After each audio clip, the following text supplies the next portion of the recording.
ఒక పెద్ద పర్వతమంత ఎత్తుండే భయంకర రాక్షసుడు బకాసురుడు.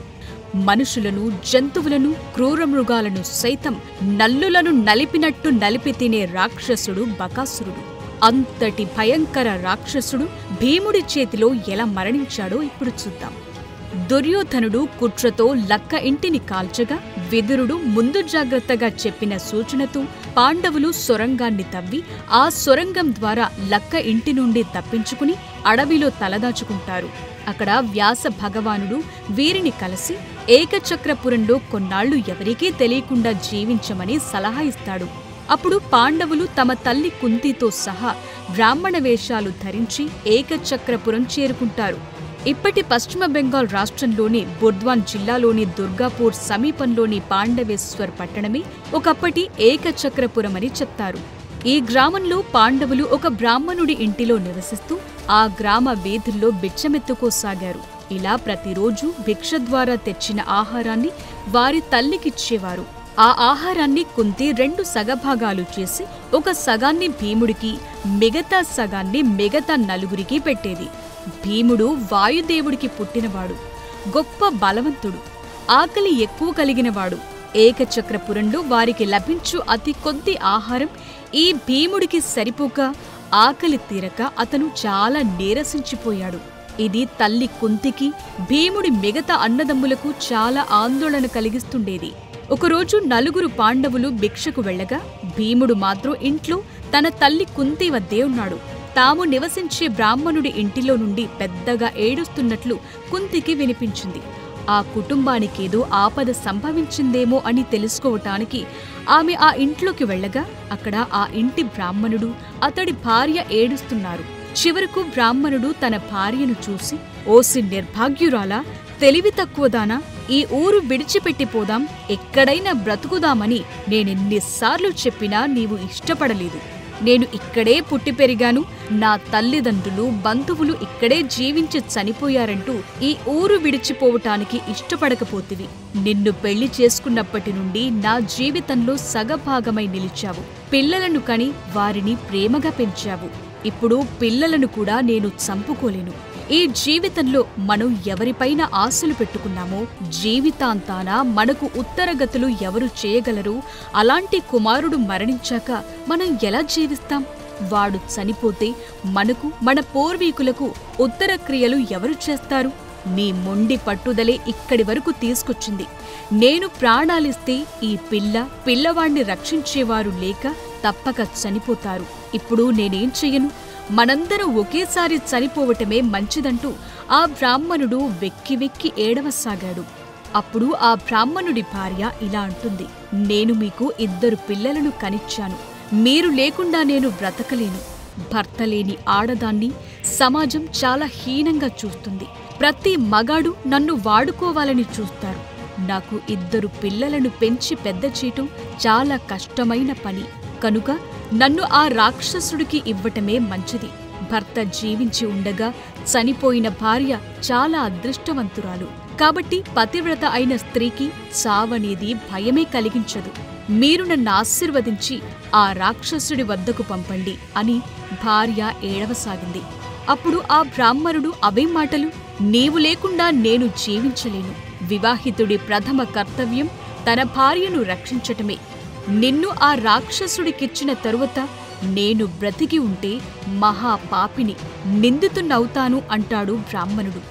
అప్పుడు తల్లిదండ్రుల మాటలు వింటున్న కుమార్తె ఏడుస్తూ, అమ్మా నాన్న, నేను చిన్నదాన్నైనా నా మాట విని నన్నే మీరు ఆ రాక్షసుడి వద్దకు పంపండి. నా ఈ శరీరాన్ని త్యజిస్తే మిగతా వారంతా రక్షించబడతారు. మీరిద్దరూ చనిపోయాక ఈ దుష్ట ప్రపంచంలో నేను, తమ్ముడు రక్షించేవారు లేక త్వరగా చనిపోతామని ఆ కుమార్తె ధైర్యంగా అనటంతో తల్లిదండ్రులు ఆమెను గాఢంగా హత్తుకుని ఏడవసాగారు. వారందరూ ఏడుస్తుండగా పసివాడైన కుమారుడు, అమ్మా, నాన్న, అక్క, ఏడవకండి అంటూ ఓ కర్రముక్కను తీసుకుని దాన్ని తిప్పుతూ, నేనీ కర్రతో ఆ రాక్షసుణ్ణి చంపుతాను అంటాడు. పిల్లవాడు కర్రను తిప్పటం, ఆ రాక్షసుణ్ణి చంపుతాను అని మాట్లాడటం చూసి వారంతా బాధలోనూ నవ్వుతారు. కాని ఆ తరువాత అందరూ కలిసి ఏడుస్తారు. వీరందరి మాటలు విన్న కుంతీదేవి ఏమైంది? మీరెందుకు ఏడుస్తున్నారు? నేనేవైనా మీకు సహాయం చేయనా అని అడుగుతుంది. అందుకు ఆ బ్రాహ్మణుడు, తల్లి, మా బాధను మీరు తీర్చలేరు. ఈ గ్రామానికి పక్కనే ఉన్న పర్వత ప్రాంతంలో ఓ కొండగుహ ఉంది. అక్కడ మహాబలవంతుడు, క్రూరుడైన బకాసురుడు అనే ఒక రాక్షసుడున్నాడు. 13 ఏళ్ల కిందట తన బలంతో ఈ గ్రామాన్ని ఆక్రమించుకున్నాడు. అప్పట్నుంచి మా గ్రామస్తులందరినీ క్రూర హింసల పాలు చేస్తున్నాడు. ఈ దేశరాజు మమ్మల్ని రక్షించలేక వేత్రకి అనే రాజ్యానికి పారిపోయాడు. ఇదివరకు ఈ రాక్షసుడు తన ఇష్టమొచ్చినప్పుడల్లా గుహ నుంచి బయటకొచ్చి ఆకలితో గ్రామంపై పడి పురుషులను, స్త్రీలను, చివరకు పసిపిల్లలను సైతం దారుణంగా చంపి తినేవాడు. ఆ పరిస్థితుల్లో విచక్షణ లేకుండా ఎప్పుడు పడితే అప్పుడు మనుషులను చంపకుండా ఉండేలా ఒక పద్ధతి ప్రకారమే వారిని తినేలా ఒక ఒప్పందాన్ని ఈ గ్రామ ప్రజలు ఆ రాక్షసుడితో చేసుకున్నారు. ఆ ఒప్పందం ప్రకారం వారానికోసారి ఆ రాక్షసుడికి సరిపోయే మాంసం, అన్నం, పెరుగు, మద్యపానీయాలు మొత్తం 2 ఎడ్ల బండికి సరిపడా పదార్థాలను తీసుకొచ్చి నీకు అందచేస్తాం. బండిని తోలేందుకు కూడా ఒక మనిషిని పంపుతాం. అన్నం, పదార్థాలతో పాటు 2 ఎద్దులను అలాగే తెచ్చిన ఆ మనిషిని తిని ఆ ఆకలి తీర్చుకో అని మా గ్రామ ప్రజలు మొరపెట్టుకోగా దానికి బకాసురుడు అంగీకరించాడు. ఆ రోజు నుంచి ఆ రాక్షసుడు మా గ్రామాన్ని క్రూర మృగాలు, ఇతర దొంగల బారి నుండి రక్షిస్తున్నాడు. ఈ ఒప్పందం చాలా సంవత్సరాల నుంచి అమలు జరుగుతుంది. ఎంతో మంది మా గ్రామస్తులు ఆ రాక్షసుడి వద్దకు ఆహారం తీసుకువెళ్లి చనిపోయారు. వారందరి చావులు చూసిన మేము ఆ బాధను తట్టుకోలేకపోతున్నాం. ఈ రాజ్యంలో ఆ రాక్షసుడి బారి నుంచి ప్రజలను రక్షించగలిగే వీరుడెవ్వడూ మాకు కనిపించలేదు. మా దేశపు రాజే మమ్మల్ని రక్షించలేక పారిపోయాడు. చాలా కాలం నుంచి ఇతరులు పడే బాధలను కళ్ళారా చూసి బాధపడుతున్న మాకు ఈరోజు ఆ రాక్షసుడికి ఆహారం తీసుకెళ్లే వంతు మాకొచ్చింది. మాలో ఎవరైనా ఆ రాక్షసుడికి ఆహారమైపోతే మిగతా వాళ్లం బ్రతకలేం. కనుక నా కుటుంబం మొత్తం దుర్మార్గుడైన ఆ నరమాంస భక్షకుడి వద్దకు వెళ్లి వాడికి ఆహారమైపోతాం. అంతకు మించి మేం ఏం చేయగలం అని కుంతీదేవితో అంటాడు ఆ బ్రాహ్మణుడు. అంతా విన్న కుంతి, మీరు బాధపడకండి, నాకు 5 కుమారులున్నారు.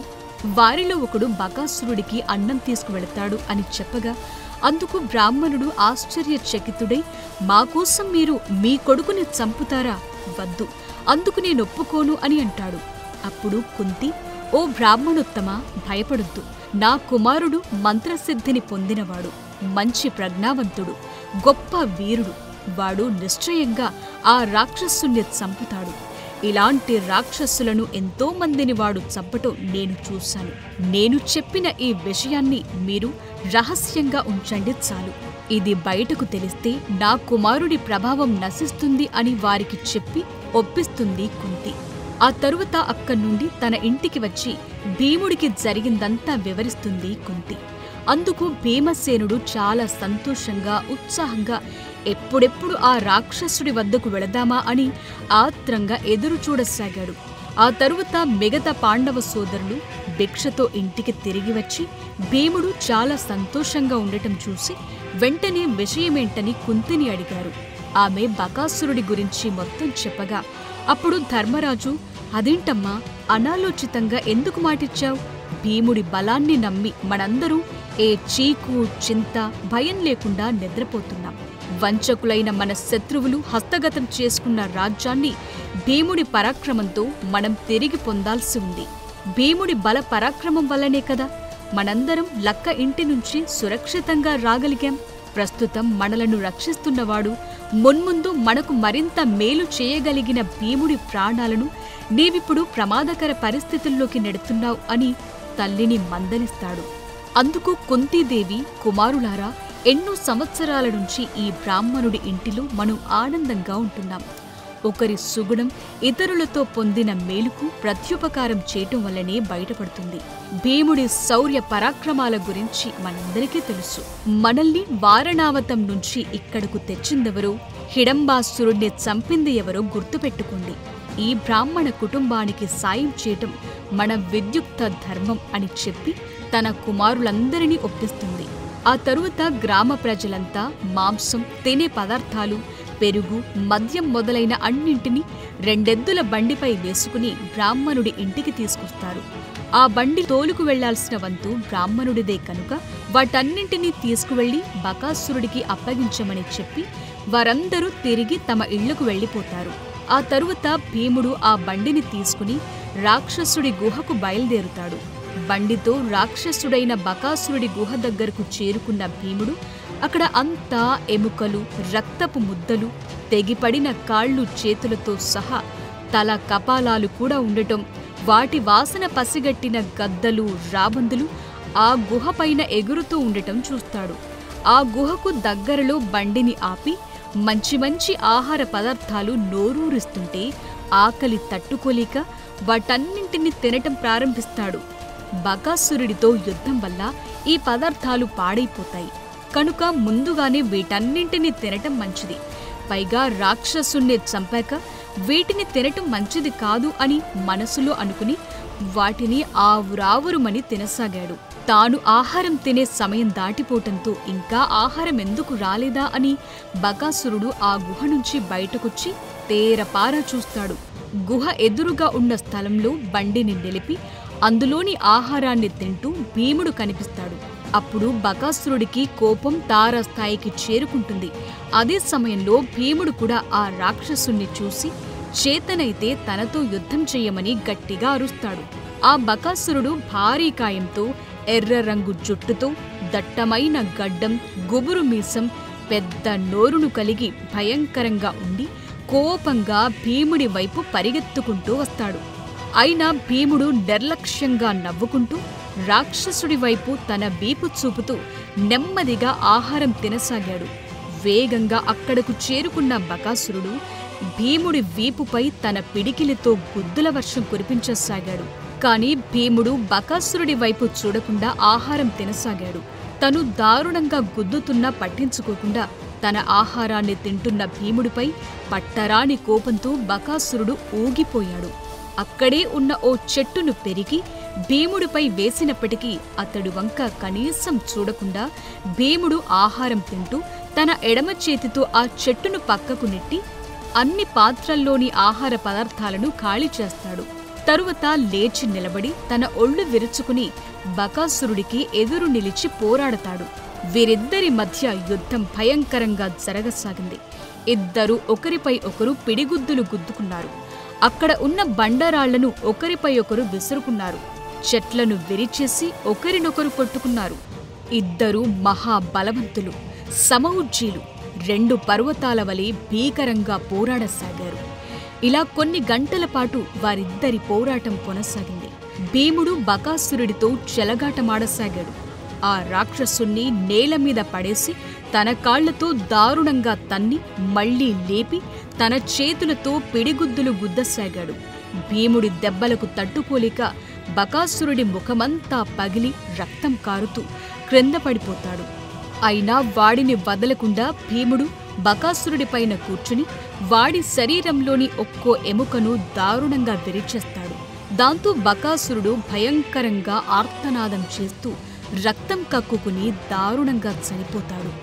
ఆ తరువాత భీముడు బకాసురుడి కళేబరాన్ని ఏకచక్రపురం పొలిమేరల వరకు లాక్కుచ్చి అక్కడ పడేసి తన ఇంటికి తిరిగొచ్చి శుచిగా స్నానం చేసి బకాసురుణ్ణి చంపేసిన విషయం తన తల్లి కుంతీదేవికి పూసగుచ్చినట్టు చెప్తాడు.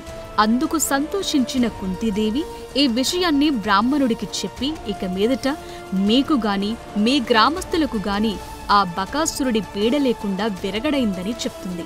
అందుకు సంతోషించిన బ్రాహ్మణుడు తన ఊరి గ్రామస్తులందరినీ వెంటబెట్టుకుని తీసుకువెళ్లి గ్రామ పొలిమేరలో ఉన్న బకాసురుడి భారీ కళేబరాన్ని చూపించి మన మొరవిన్న దేవతలు వచ్చి వాడిని చంపారని చెప్పగా ఆ రాక్షసుడు దారుణంగా చచ్చాడని చూసిన గ్రామ ప్రజలంతా సంతోషంతో సంబరాలు చేసుకుంటారు. బకాసురుడికి కిర్మీరా అనే సోదరుడు కూడా ఉన్నాడు. ఆ రాక్షసుడు కూడా తరువాతి కాలంలో భీముడి చేతిలోనే చనిపోతాడు. వీడి గురించి ఇంకో వీడియోలో తెలుసుకుందాం. అయితే బకాసురుడి మరణానికి సంబంధించిన మరొక కథనం కూడా ప్రచారంలో ఉంది. భీముడు, బకాసురుడు, కీచకుడు, జరాసంధుడు, దుర్యోధనుడు ఈ 5గురు ఒకే నక్షత్రంలో జన్మించారు. వీరి వీరి జాతకాల ప్రకారం వీరిలో ఎవరు ముందుగా మరొకరి చేతిలో హతమవుతారో మిగిలిన ముగ్గురు కూడా వారి చేతిలోనే మరణిస్తారు. ఈ క్రమంగా ఏకచక్రపురంలో బకాసురుడు ముందుగా భీముని చేతిలో చనిపోతాడు. దీంతో మిగిలిన ముగ్గురు కూడా భీముని చేతిలోనే మరణించవలసిన ఆవశ్యకత ఏర్పడింది. ఆ తరువాతి కాలంలో జరాసంధుడు, కీచకుడు, దుర్యోధనుడు కూడా భీముడి చేతిలోనే చనిపోతారు. ఇదంతా వారి విధి. విధిరాతను మార్చడం ఆ విధాత వల్ల కూడా కాదు. For more videos like this, subscribe Big TV channel.